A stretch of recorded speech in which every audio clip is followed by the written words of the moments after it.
Welcome back to another episode of Inside Access Control sponsored by SIA. Very excited today to have David Tsang with Verkada join me. So David, thanks for taking the time. Yeah, thanks so much, Lee, for taking the time to chat. Absolutely. So why don't we, before we jump into the company and what y'all are doing, why don't you give a little background on yourself and then start to talk a little bit about what the company and where you all have come from. That'd be great.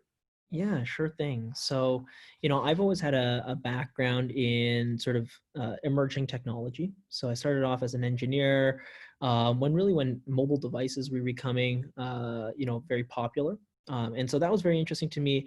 And then out here in the Bay Area, I've had the opportunity to, work at companies that have transformed industries and really modernized industries. So in some cases from databases. And then at my last stint, really in big data and analytics, where we ultimately sold a company to Salesforce and we built a big analytics practice for them. And so I joined Verkada contextually there because I saw the power of big data analytics in the business world. And seeing how Verkada was approaching physical security and the opportunity for the modernization of physical security was really, really interesting to me. And so, I joined Verkada to take some of those lessons learned and apply it into, access control. Great. And you yourself, you focus which part? I guess, are you on the channel or what aspect of the business do you cover? Yeah, great question. So really, I play the role of I own product, and so I am partnering with our engineering team, everything from the hardware design, through to software design, and then of course our distribution strategy, working with both of our sales team as well as our channel team, and then of course collaborating with our marketing. So in many ways, you can think of me as sort of the quarterback behind the program. Very good. And so as far as the company, can you give a little bit of background on where you all came from, why you entered into this area, and sort of just a little bit of a glimpse on the view that you have of, what gets you all excited about the opportunity? Oh yeah, absolutely. So, Verkada has been an incredible journey. Generally speaking, fairly young company, about 4 years old. I think we actually just celebrated our fourth birthday. And it started off as very much a camera company. And so Philip, Hans, and the rest of the team started this company, really to transform how cameras operated. And so the interesting parallel there is, for me, coming from the enterprise software world, we've seen a fundamental transformation as we've moved from an on-premise infrastructure into cloud. And I think what Philip and Hans found was a very similar opportunity in the physical security world, where they saw an opportunity to move a lot of the heavy lifting that was needed to keep cameras running by moving those devices into hybrid devices, leveraging cloud technology, and really leveraging in a very intuitive UI. And they found, a lot of traction. Obviously, we are where we are today, and so really the company has grown by leaps and bounds over the last couple of years. Now, Yeah. Oh, sorry. Go ahead. yeah, sorry. And basically to dovetail into access control, right? So the interesting thing is, as a cameras company, we're obviously seeing a ton of traction. We're growing very, very rapidly, and I'm sure you've seen, and everybody has seen the news of, our phenomenal growth story. But in that journey, what we've basically found is really two things. The first is a shift as people are moving, infrastructure over into the IT department, and we're seeing more and more IT buyers with very IT-like characteristics. So things like cloud, ease of maintenance, a willingness to engage in sort of a SaaS model, and so that's been one of the drivers. And the second driver is, well, when you're in IT, you really want to consolidate your stack. You want to make it easy to manage everything. You don't want to manage, parts and pieces across 2 or 3 different systems with, sort of a physical infrastructure there. They really just want to make everything very easy, a single platform, a single cloud platform to manage everything. And so that has really led us into access control. No, I got you. Okay. So what's interesting to me there is, which I like, and we've been talking about sort of as this industry goes more mainstream, and it's where historically the value proposition has been about keeping bad people out, if you would, right? Around the safety security side, very, so those things are still tethered to it. That's sort of like the table stakes of what it needs to do. But then it's the impacts that it has elsewhere as sort of the attractiveness, if you would, of why people would shift to the architecture of which you describe, cloud-based, multi-tenant capability, that all that stuff.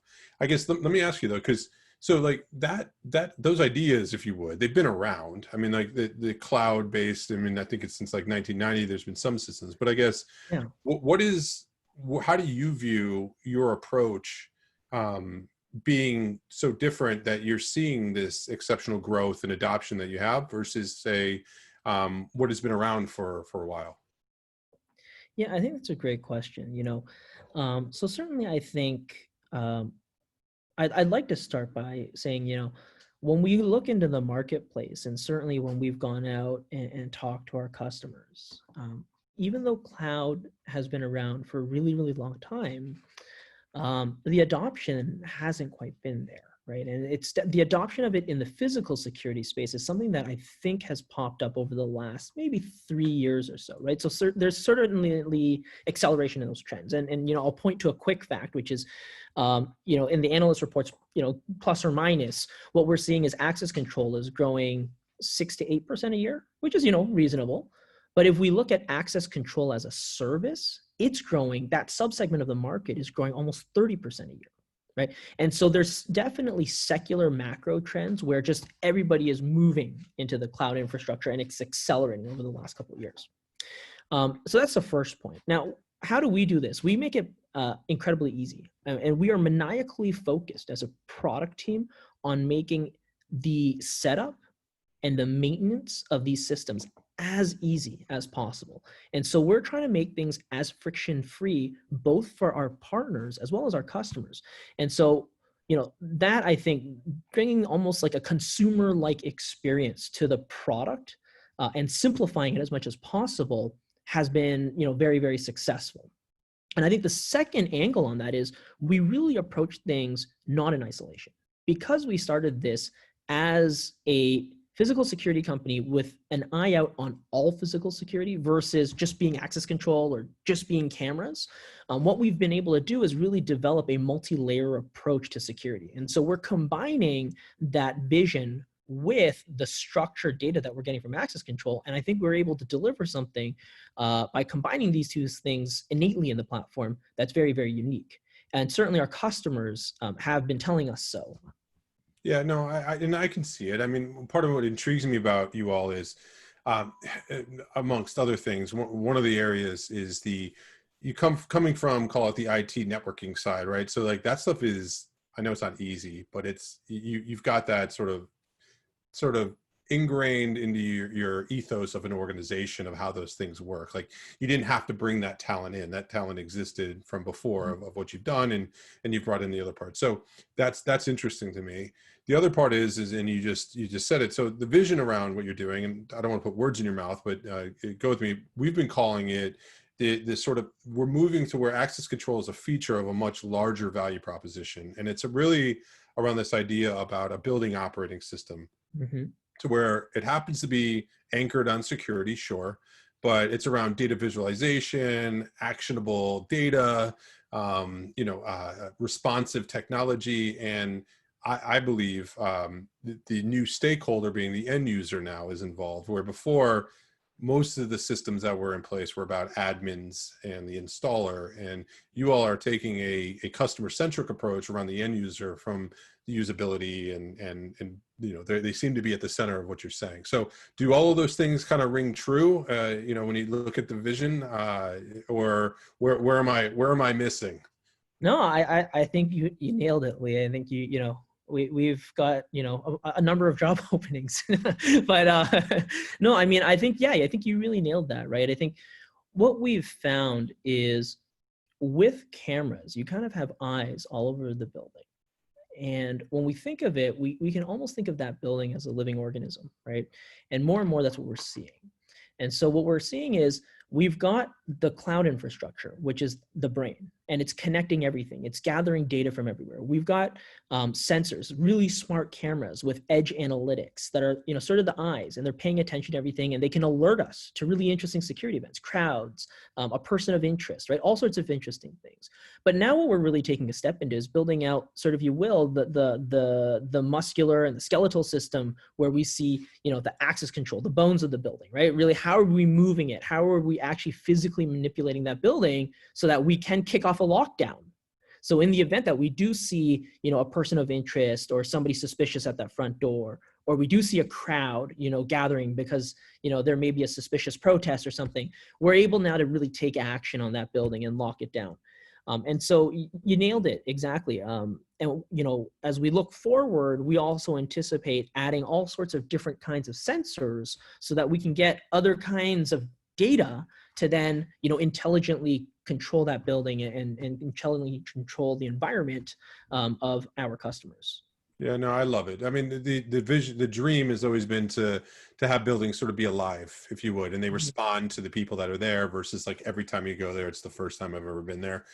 They start to becoming living organisms and interact with the space. So it's wonderful on that side. As an organization that's growing, I guess two questions if you don't mind. First one being, is there anything that surprised you as you've come into a legacy business, if you would, that now you look back and it's interesting, or you're working with? Is there anything that surprised you? Yeah, certainly. I think, certainly, like, I think at the beginning you kind of mentioned, we are moving into, I don't want to say an old school, but we're certainly moving into, a legacy business. And as we've gone out and we've learned the industry and we've talked to customers and we've built out, sort of a platform, especially in access control, is one, I would say the amount of respect that I have for the people who do this work is incredible. We have worked with partners. Now we've got hundreds of partners. We've worked with them, from the West Coast to the East Coast, internationally. And the sophistication, the intelligence, the know-how that they bring is incredible, right? Every single individual, the complexity of these systems it's not easy. And so I'd say the first thing that we would say is, like, with access control, it's been a little different than cameras. With cameras, you kind of hang it up there, you plug it into the Ethernet port, right? And it's just it lives in isolation, and it's kind of its own little thing. And we got to skirt around some of the complexities. But with access control being so connected into the fabric of the building, right? With electrical wiring, with, talking to intercoms, with elevators, with all these different things, I think the sophistication of the problem and the complexity of the problem is something that's been very interesting. And I think the sophistication of the people in the industry is also something that, we've gained a whole new respect for. Yeah, without a doubt, and I appreciate you saying that, because it's funny whenever there's something new that comes in, a lot of times it's seen as a threat, or a change is seen as bad, when it's actually an evolution. And I do believe the companies that do come into the space that have the ability to sort of bridge between the old and the new are the ones that are going to be able to leverage the old, but then also bring something new to it. And there's a good opportunity, I think, to do things together, and it doesn't need to be this binary type of relationship. I think it can be complementary. So I'm glad that you said that. As an organization or yourself, is there anything you're looking for? Are you looking for more dealers? Everyone's always looking for customers, so that one's already been said. Yeah. But you looking for dealers? Are you looking to grow internationally? Like, what are you looking for? Yeah, absolutely. I'd say, number one, we're always on the lookout for talent as a company, right? And so as we are growing, we're always looking for experts in the space to help us out, to join us. And so that's always one thing. The company is really just a reflection of our people. So I'd say that's, one mission for us, is to find good people to join us on the journey and help us transform the industry and make it better. And then certainly, of course, I think the second part is, like you mentioned it, partners. We're always looking for partners. At the end of the day, we recognize that this is an industry that is driven by relationships, and it's driven by the relationships that many of our customers already have with their existing integrator, with their existing partner, with their existing consultant. And so I think the other part there is we're always in the business of building bridges, and we want to go out there and reach out to the community and engage in that conversation. We want to obviously say, hey, you should use Verkada, of course. But I think the other part is we really want to learn. And I'd say if there's one thing that we would hang our hat on is that as a company, we will continue to learn, and we're very passionate about delivering the best solution for all of our stakeholders, and that's our customers as well as our partners. Well, I appreciate that. And so, yeah, so I guess in the end, if someone wants to learn more about that, whether it's looking for to be part of the team or looking to expand to be on the partner side, where's the best place for them to go to find that information? Yeah, so I mean, if you're interested in learning more about us, certainly go to www.verkada.com. No surprises there. We've got a career section for people who are looking to join us. And then we have a partner section as well for any interested partners. We're always interested in growing that ecosystem, and we'd love to have a conversation. And then the other part is, certainly for customers and people looking for a solution, you can just go to verkada.com, and we've got a significant amount of information about both our product portfolio, as well as a rich set of white papers there and customer testimonials and all sorts of collateral. Well, wonderful. Thank you, David. I really appreciate you taking the time. I think what you guys are doing are great. I love that you're taking the market by storm. I think change is good. And I appreciate your approach that you're taking to, one, put the arm across the aisle to the industry and jump into it with it, but then also help in moving it sort of in the right mainstream side. So thank you. And I appreciate you taking the time. Yeah, absolutely, Lee. Thanks so much for having us on. And, we really appreciate it and appreciate everything that you're doing. Great. Thank you.